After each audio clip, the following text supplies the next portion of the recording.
Good morning. So today I wanted to show you how to get rid of all of the Windows built-in firewalls, defenders, and everything else that is bothering you once and for all.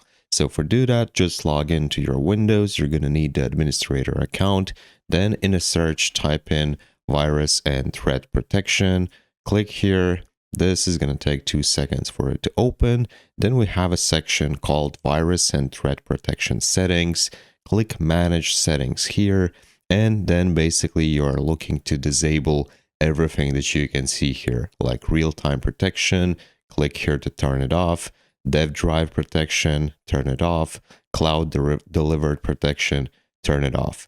And on top of graphic user stuff where you can do it like here, you can also do that through the registry, and that will make sure that the stuff is not coming back. So let me show you that now. So to open Windows Registry, what we need to do is go again to the search and start typing registry, right? Like regedit and registry editor. Here it is.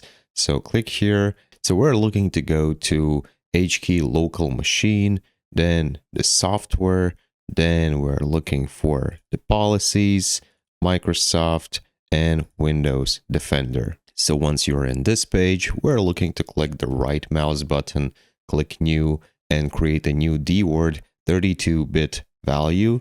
Call it disable anti-spyware. Make sure that you don't make any typos, and double click on this and change the value to 1. Click OK. That should be it. Thank you guys for watching. Hope you liked it. See you later.